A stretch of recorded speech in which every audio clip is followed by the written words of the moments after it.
राधे राधे। प्रणाम सभी को। वसुदेव सुतं देवं कंसचाणूरमर्दनं देवकी परमानंदं कृष्णं वंदे जगद्गुरुं। श्री कृष्णं वंदे जगद्गुरुं। सबसे पहले आप सभी साधकों, सत्संगियों, वैष्णवों को श्री गीता जयंती की बहुत बहुत मंगल बधाई हो। गीता जी के प्राकट्योत्सव की बधाई हो। मोक्षदा एकादशी की बधाई हो। और अब आगे पाठ शुरू करते हैं अपना। कल 34वें श्लोक तक हो गया था, आज आगे 35वां श्लोक। तत्व ज्ञान प्राप्त करने की प्रचलित प्रणाली का वर्णन करके अब भगवान आगे के 3 श्लोकों में तत्व ज्ञान का वास्तविक महात्म्य बताते हैं। यज्ञात्वा न पुनर्मोहम एवं यस्यसि पांडव येन भूतान्यशेषेण द्रक्ष्यात्मन्यतो मयि। जिस तत्व ज्ञान का अनुभव करने के बाद तो फिर इस प्रकार मोह को नहीं प्राप्त होगा। और हे अर्जुन, जिस तत्व ज्ञान से तू संपूर्ण प्राणियों की निशेष भाव से पहले अपने में और उसके बाद मुझ सच्चिदानंद घन परमात्मा में देखेगा। व्याख्या। यज्ञात्वा न पुनर्मोहम एवं यास्यसि पांडव। पूर्व श्लोक में भगवान ने कहा है कि वे महापुरुष तेरे को पूर्व श्लोक में भगवान ने कहा है कि वे महापुरुष तेरे को तत्व ज्ञान का उपदेश देंगे, परंतु उपदेश सुनने मात्र से वास्तविक बोध अर्थात स्वरूप का यथार्थ अनुभव नहीं होता। श्रुत्वा पेनम वेदन चैव कश्चित्। और वास्तविक बोध का वर्णन भी कोई कर नहीं सकता, कारण कि वास्तविक बोध करण निरपेक्ष है, अर्थात मन, वाणी आदि से परे है। अतः वास्तविक बोध स्वयं के द्वारा ही स्वयं को होता है, और यह तब होता है जब मनुष्य अपने विवेक जड़ चेतन के भेद के ज्ञान को महत्व देता है। विवेक को महत्व देने से जब अविवेक सर्वथा मिट जाता है, तब वह विवेक ही वास्तविक बोध में परिणत हो जाता है और जड़ता से सर्वथा संबंध विच्छेद करा देता है।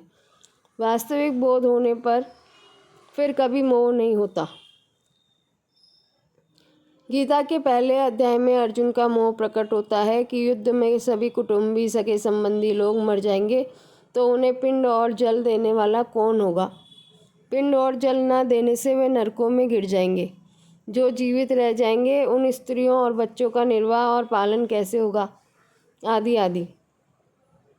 तत्वज्ञान होने के बाद ऐसा मोह नहीं रहता। बोध होने पर जब संसार से मैं मेरेपन का संबंध नहीं रहता, तब पुनः मोह होने का प्रश्न ही नहीं रहता। येन भूतान्यशेषेण द्रक्ष्यात्मन्यतो मयि। तत्वज्ञान होते हुए ही ऐसा अनुभव होता है कि मेरी सत्ता सर्वत्र परिपूर्ण है और उस सत्ता के अंतर्गत ही अनंत ब्रह्मांड है। जैसे स्वप्न से जागा हुआ मनुष्य स्वप्न की सृष्टि को अपने में ही देखता है, ऐसे ही तत्वज्ञान होने पर मनुष्य संपूर्ण प्राणियों को अपने में ही देखता है। 6ठे अध्याय के 29वें श्लोक में आए सर्वभूतानि चात्मनि पदों से इसी स्थिति का वर्णन किया गया है। अथोमयि। तत्वज्ञान प्राप्त करने की जो प्रचलित प्रक्रिया है उसी के अनुसार भगवान कह रहे हैं कि गुरु से विधि पूर्वक श्रवण, मनन और निधिध्यासन पूर्वक तत्व ज्ञान प्राप्त करने पर साधक पहले अपने स्वरूप में संपूर्ण प्राणियों को देखता है। यह त्वम पद का अनुभव हुआ। फिर वह स्वरूप को तथा संपूर्ण प्राणियों को एक सच्चिदानंद घन परमात्मा में देखता है। यह तत्पद का अनुभव हुआ। इस तरह उसको पहले त्वम का और फिर तत् के साथ त्वम की एकता का अनुभव हो जाता है। एक ब्रह्म ही ब्रह्म शेष रह जाता है। ऐसी अवस्था में दृष्टा, दृश्य और दर्शन ये तीनों ही नहीं रहते, परंतु लोगों की दृष्टि में उसके अपने कहलाने वाले अंतःकरण में जो भाव दिखता है उसको लेकर ही भगवान कहते हैं कि वह सबको मेरे में देखता है। स्थूल दृष्टि से समुद्र और लहरों में भिन्नता दिखती है। लहरें समुद्र में ही उठती है और लीन हो जाती है, परंतु सूक्ष्म दृष्टि से समुद्र और लहरों की स्वतंत्र सत्ता नहीं है। सत्ता केवल एक जल तत्व की है। जल तत्व में न समुद्र है न लहरें, पृथ्वी से संबंध होने के कारण समुद्र भी सीमित है और लहरें भी, परंतु जल तत्व सीमित नहीं है। अतः समुद्र और लहरों को न देखकर एक जल तत्व को देखना ही यथार्थ दृष्टि है। इसी तरह संसार रूप समुद्र और शरीर रूप लहरों में भिन्नता दिखती है। शरीर संसार में ही उत्पन्न और नष्ट होते रहते हैं, परंतु वास्तव में संसार और शरीर समुदाय की स्वतंत्र सत्ता नहीं है। सत्ता केवल परमात्म तत्व की ही है। परमात्म तत्व में न संसार है न शरीर। प्रकृति से संबंध होने के कारण संसार भी सीमित है और शरीर भी, परंतु परमात्म तत्व सीमित नहीं है। अतः संसार और शरीरों को न देखकर एक परमात्म तत्व को देखना ही यथार्थ दृष्टि है।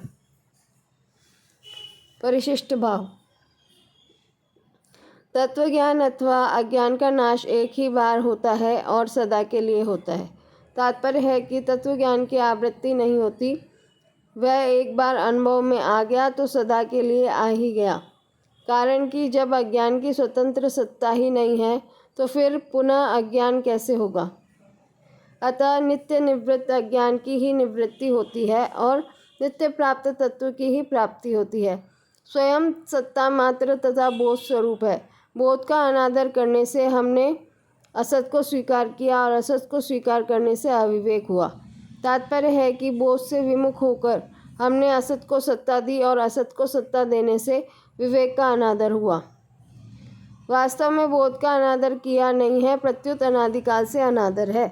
अगर ऐसा माने कि हमने बोध का अनादर किया है तो इससे सिद्ध होगा कि पहले बोध का आदर था, अतः अब आदर करेंगे तो पुनः अनादर हो जाएगा। परंतु बोध एक ही बार होता है और सदा के लिए होता है। तत्वज्ञान होने पर फिर मोह नहीं होता, क्योंकि वास्तव में मोह है ही नहीं। मिटता वही है जो नहीं होता और मिलता वही है जो होता है। जगत जीव के अंतर्गत है और जीव परमात्मा के अंतर्गत है। इसलिए साधक पहले जगत को अपने में देखता है, द्रक्ष्यात्मनि, फिर अपने को परमात्मा में देखता है, अथोमयी। द्रक्ष्यात्मनि में आत्मज्ञान है और अथोमयी में परमात्म ज्ञान है। आत्मज्ञान में निजानंद है और परमात्म ज्ञान में परमानंद है। लौकिक निष्ठा से आत्मज्ञान का अनुभव होता है और अलौकिक निष्ठा से परमात्म ज्ञान का अनुभव होता है। सब कुछ भगवान ही है, इस प्रकार समग्र ज्ञान परमात्म ज्ञान है। आत्मज्ञान से मुक्ति तो हो जाती है, पर सूक्ष्म अहम की गंध रह जाती है, जिससे दार्शनिकों में और उनके दर्शनों में मतभेद रहता है। अगर सूक्ष्म अहम की गंध ना हो तो फिर मतभेद कहाँ से आया। परंतु परमात्म ज्ञान से सूक्ष्म अहम की गंध भी नहीं रहती और उससे पैदा होने वाले संपूर्ण दार्शनिक मतभेद समाप्त हो जाते हैं। तात्पर्य हुआ कि जब तक आत्मनि है तब तक दार्शनिक मतभेद है। जब वासुदेव सर्वम का अनुभव होने पर सब मतभेद मिट जाते हैं, तब अथोमयी हो जाता है। अथोमयी में एक परमात्मा के सिवाय दूसरी कोई सत्ता नहीं रहती। अपि चेदसि पापेभ्यः सर्वेभ्यः पापकृत्तम सर्वं ज्ञानप्लवेनैव वृजनं संतरिष्यसि। अगर तू सब पापियों से भी अधिक पापी है तो भी तू ज्ञान रूपी नौका के द्वारा निस्संदेह संपूर्ण पाप समुद्र से अच्छी तरह तर जाएगा। व्याख्या। अपि चेदसि पापेभ्यः सर्वेभ्यः पापकृत्तम। पाप करने वालों की 3 श्रेणियां होती हैं। पापकृत अर्थात पाप करने वाला, दूसरा पापकृतर अर्थात 2 पापियों में एक से अधिक पाप करने वाला, और तीसरा पापकृतम अर्थात संपूर्ण पापियों में सबसे अधिक पाप करने वाला। यहाँ पापकृतम पद का प्रयोग करके भगवान कहते हैं कि अगर तू संपूर्ण पापियों में भी अत्यंत पाप करने वाला है तो भी तत्वज्ञान से तू संपूर्ण पापों से तर सकता है। भगवान का यह कथन बहुत आश्वासन देने वाला है। तात्पर्य यह है कि जो पापों का त्याग करके साधन में लगा हुआ है उसका तो कहना ही क्या है, पर जिसने पहले बहुत पाप किए हों उसको भी जिज्ञासा जागृत होने के बाद अपने उद्धार के विषय में कभी निराश नहीं होना चाहिए।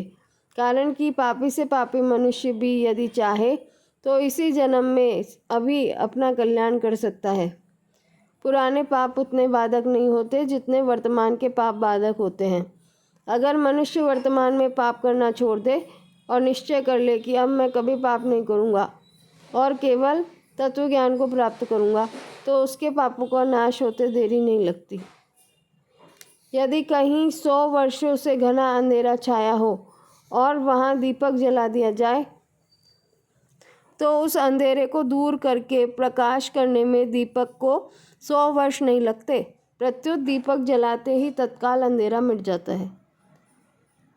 इसी तरह तत्व ज्ञान होते ही पहले किए गए संपूर्ण पाप तत्काल नष्ट हो जाते हैं। चेत, यदि यह पद देने का तात्पर्य यह है कि प्रायः ऐसे पापी मनुष्य परमात्मा में नहीं लगते, परंतु वे परमात्मा में लगा नहीं सकते, ऐसी बात नहीं है। किसी महापुरुष के संग से अथवा किसी घटना, परिस्थिति, वातावरण आदि के प्रभाव से यदि उनका ऐसा दृढ़ निश्चय हो जाए कि अब परमात्म तत्व का ज्ञान प्राप्त करना ही है, तो वे भी संपूर्ण पाप समुद्र से भलीभांति तर जाते हैं। 9वें अध्याय के 30वें 31वें श्लोकों में भी भगवान ने ऐसी ही बात अनन्य भाव से अपना भजन करने वाले के लिए कही है कि महान दुराचारी मनुष्य भी अगर यह निश्चय कर ले कि अब मैं भगवान का भजन ही करूँगा, तो उसका भी बहुत जल्दी कल्याण हो जाता है। सर्वम ज्ञान प्लवेनैव वृजनम संतरिष्यसि। प्रकृति के कार्य, शरीर और संसार के संबंध से ही संपूर्ण पाप होते हैं।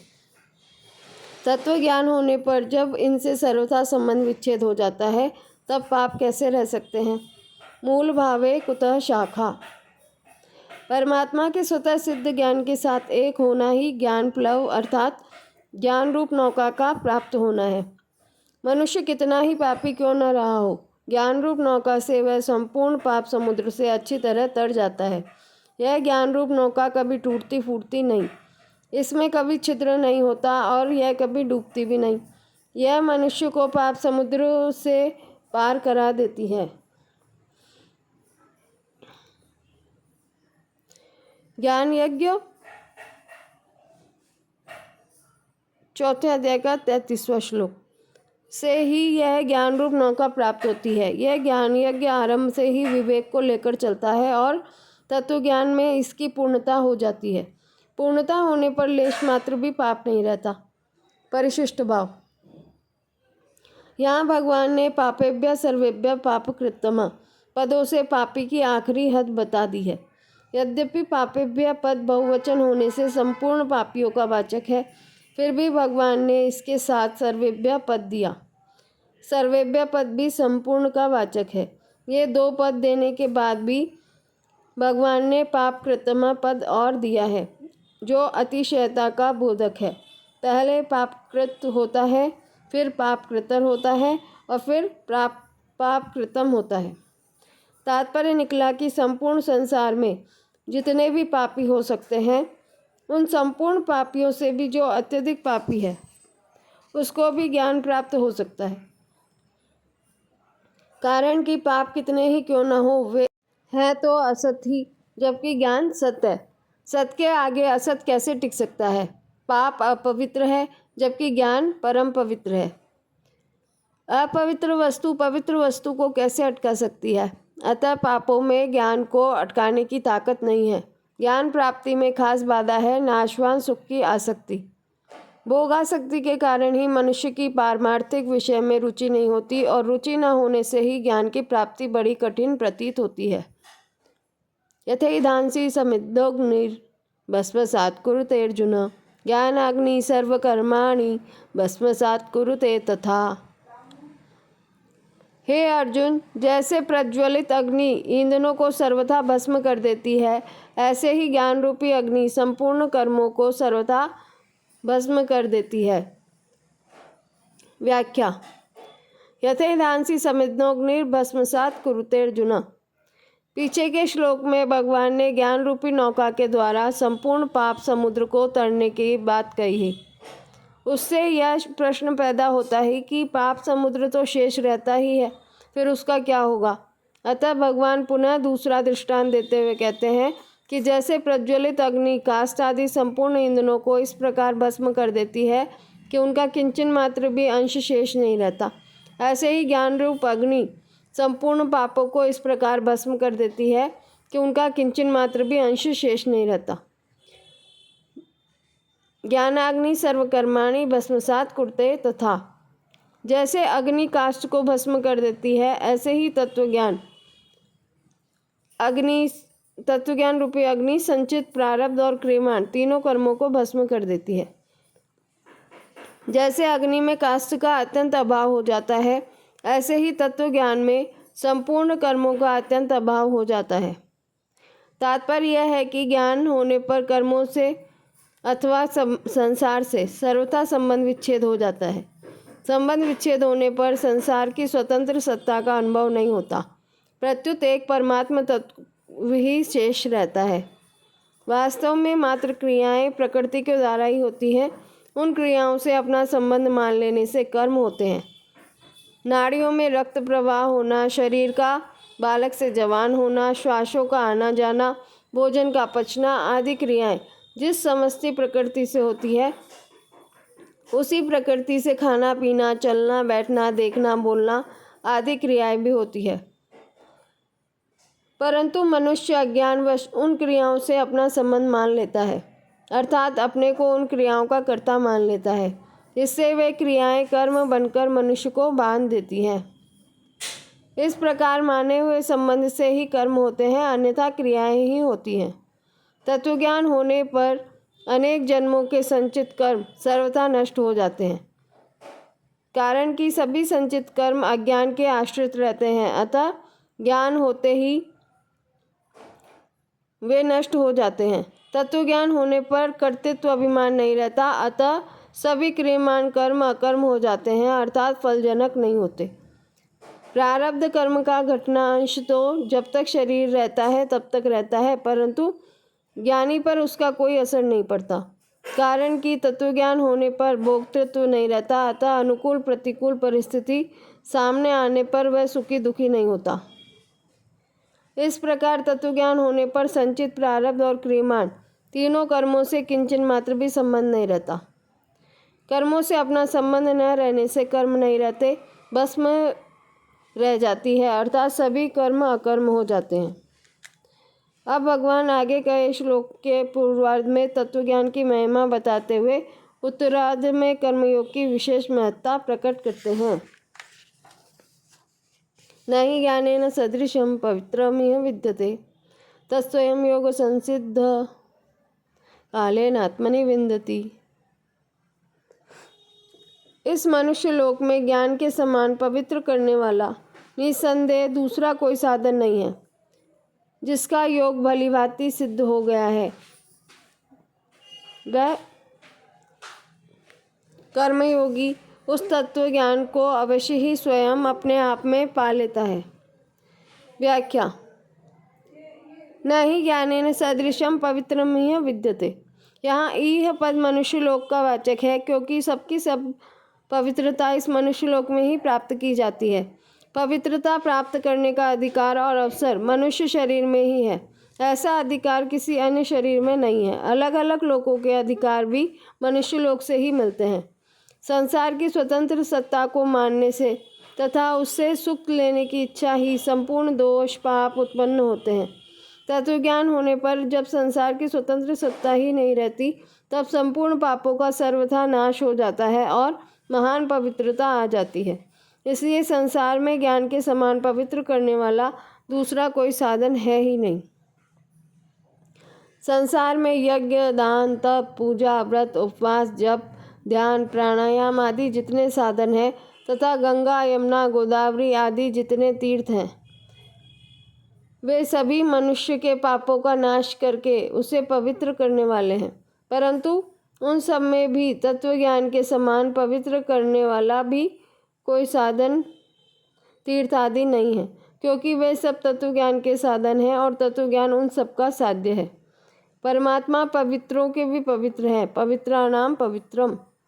उन्हीं परम पवित्र परमात्मा का अनुभव कराने वाला होने से तत्वज्ञान भी अत्यंत पवित्र है। योग संसिद्ध। जिसका कर्मयोग सिद्ध हो गया है, अर्थात कर्मयोग का अनुष्ठान सांगोपांग पूर्ण हो गया है, उस महापुरुष को यहाँ योग संसिद्ध कहा गया है। 6ठे अध्याय के 4थे श्लोक में उसी को योगारूढ़ कहा गया है।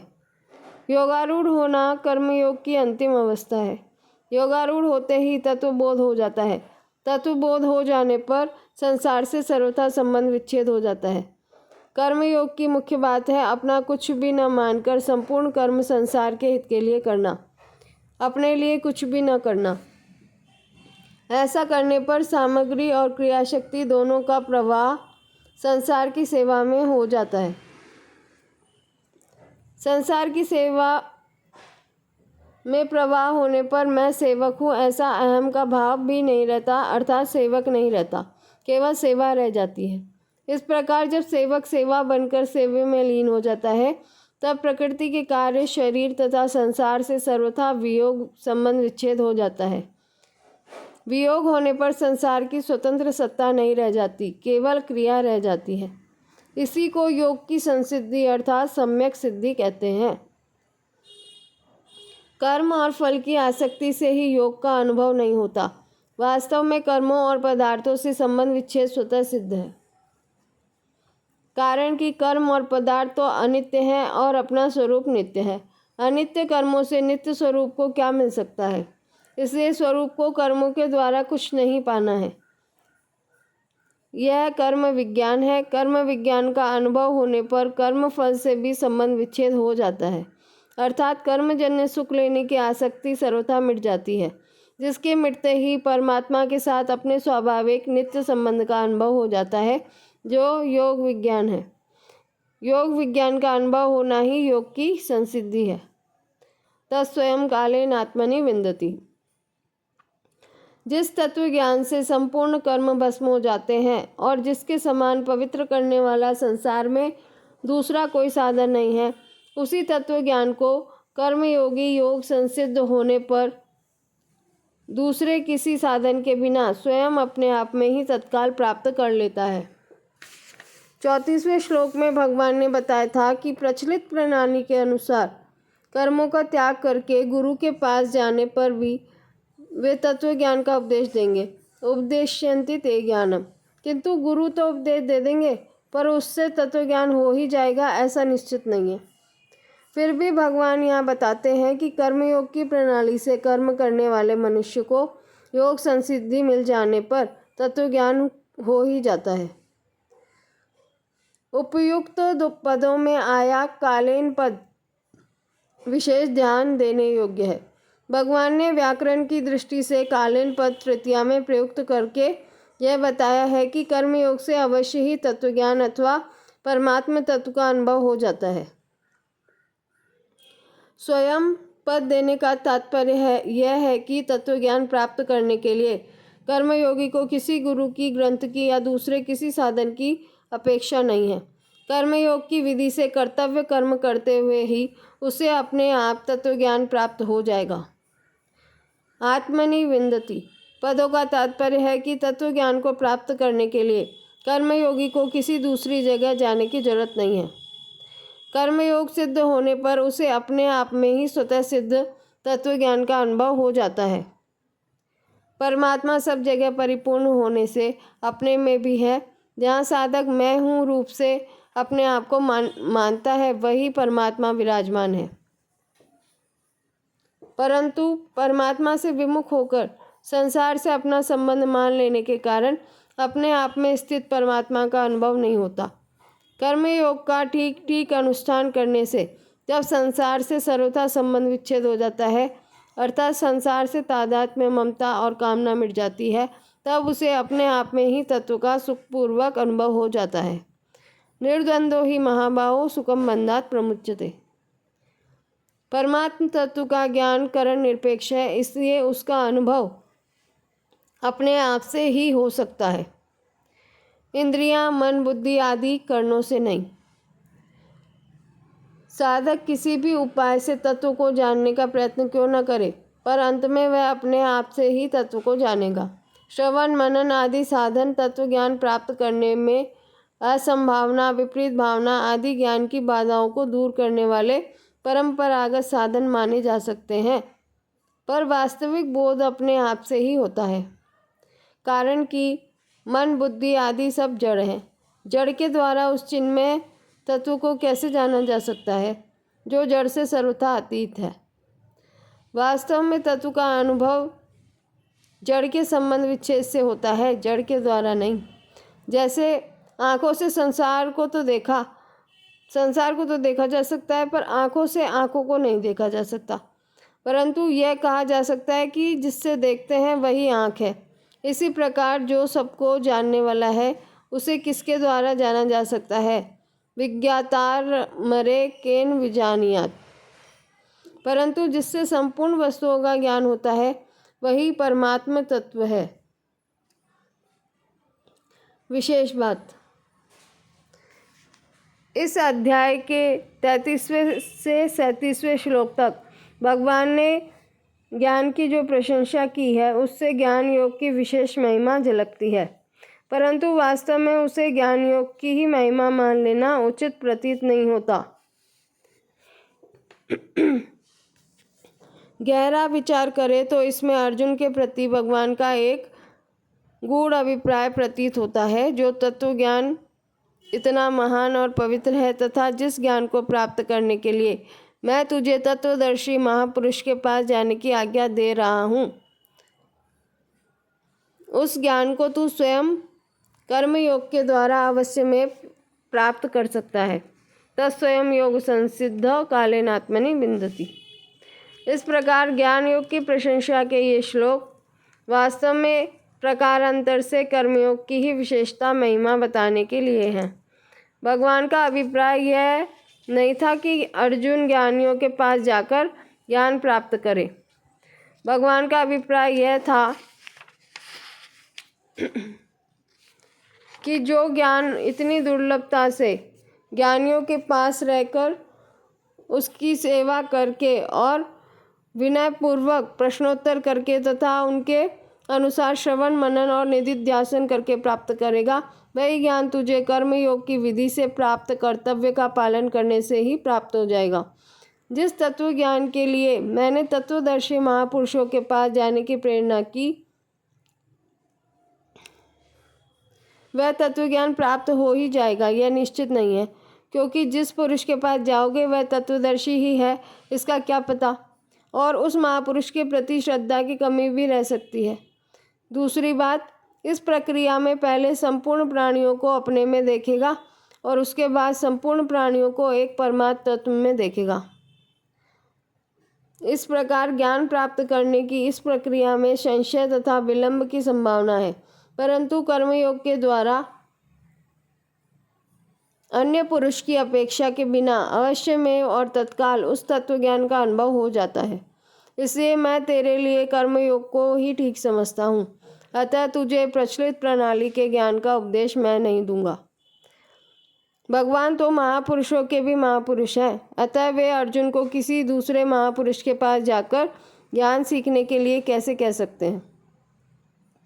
आगे इसी अध्याय के 41वें श्लोक में भगवान ने कर्मयोग की प्रशंसा करके 42वें श्लोक में अर्जुन को समता में स्थित होकर युद्ध करने की स्पष्ट रूप से आज्ञा दी है।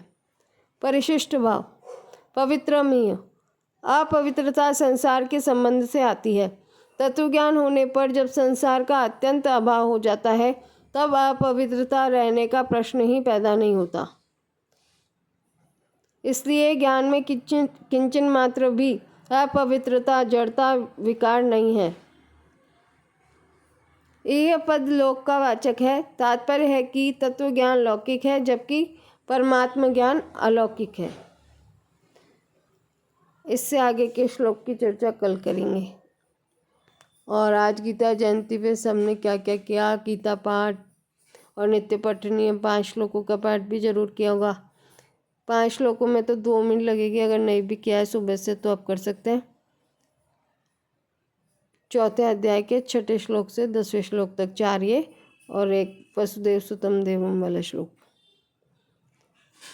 वो सबको याद ही होगा लगभग, जो अपन शुरू में मंगलाचरण में बोलते ना, वसुदेव सुतम देवम कंसचानूरमर्दनम देवकी परमानंदम कृष्णं वंदे जगद्गुरुं। श्री कृष्णं वंदे जगद्गुरुं। तो इसी के साथ अब कल मिलेंगे। राधे राधे।